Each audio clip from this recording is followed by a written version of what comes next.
નમસ્તે, હું doctor Vaidehi Gohil, doctor M K Shah medical college અને SMS હોસ્પિટલના કમ્યુનિટી મેડિસિન વિભાગમાં સહપ્રાધ્યાપક તરીકે ફરજ નિભાવું છું.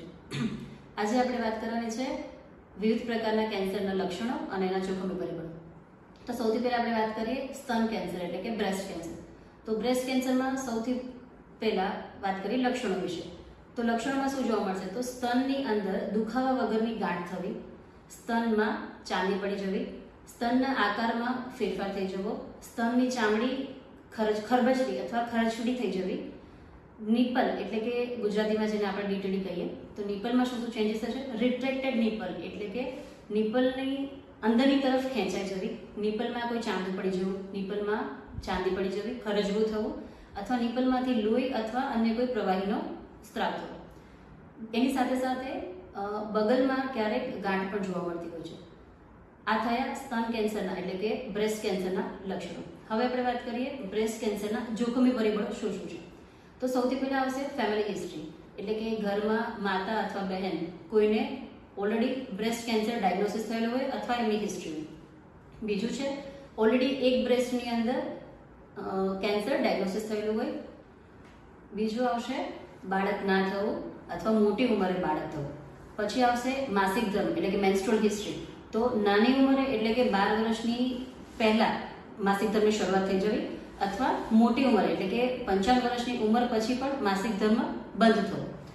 પછી આવશે જીવનશૈલીને લગતા પરિબળો એટલે કે ટોબેકો કન્ઝમ્પશન એટલે કે તમાકુનું સેવન, અને બીજું આવશે આલ્કોહોલ કન્ઝમ્પશન એટલે કે દારૂનું સેવન. તો આ હતા સ્તન કેન્સર એટલે કે બ્રેસ્ટ કેન્સરના જોખમી પરિબળો વિશે વાત.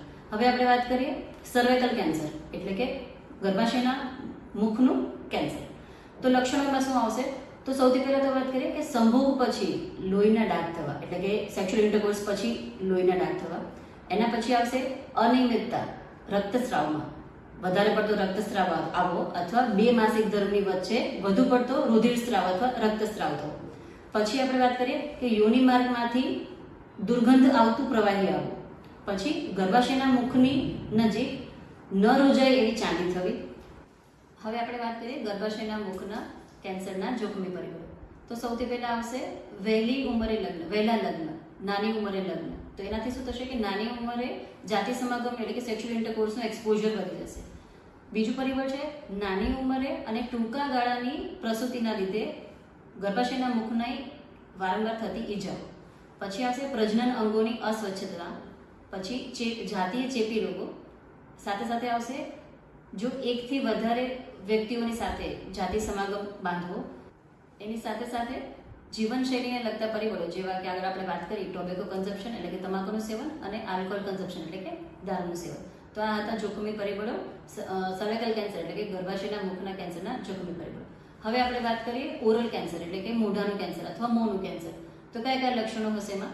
તો મોઢાના અંદર મોઢાની અંતઃત્વચા ફીકી થઈ જવી, મોઢાની અંદર ચાંદી પડી જવી, મોઢાની અંદર મહિનાથી વધારે ન રોજાય એવી કોઈ ચાંદી અથવા ખરબચડો ભાગ થઈ જવો, મોઢાની અંદર સફેદ અથવા લાલ ધાબુ થવું, મોઢાની અંતઃત્વચા ફીકી થઈ જવી, તીખા અને ખાદ્ય પદાર્થો ખાઈ ના શકવા જેના લીધે મોઢું ખોલવામાં અથવા જીભને આગળ લાવવામાં તકલીફ પડવી, ખોરાક ચાવવામાં એટલે કે ખાવામાં તકલીફ પડવી અને બોલવામાં પણ તકલીફ પડવી, અવાજમાં પણ ફેરફાર લાગે, નાકમાંથી બોલતા હોય એવો અવાજ લાગે.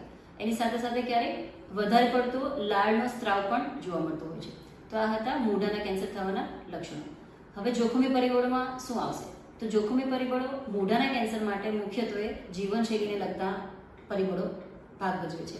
જેમાં આગળ આપણે વાત કરી કે ટોબેકો કન્ઝમ્પશન એટલે કે તમાકુનું સેવન અને આલ્કોહોલ કન્ઝમ્પશન એટલે કે દારૂનું સેવન એમાં મુખ્યત્વે ભાગ ભજવે છે. એની સાથે સાથે ઓરલ સેક્સથી પ્રસારિત થતું HPV ઇન્ફેક્શન એટલે હ્યુમન પેપિલોમા વાયરસ ઇન્ફેક્શન પણ એક પરિબળ છે. હવે આલ્કોહોલ કન્ઝમ્પશન અને ટોબેકો કન્ઝમ્પશન બંને જો કરતા હોય તો એ લોકોમાં મોઢાનું કેન્સર થવાની શક્યતાઓ જે સેવન નથી કરતા એની સરખામણીમાં શક્યતાઓ વધી જાય છે. તો આ હતા મોઢાના કેન્સર થવાના જોખમી પરિબળો. આભાર.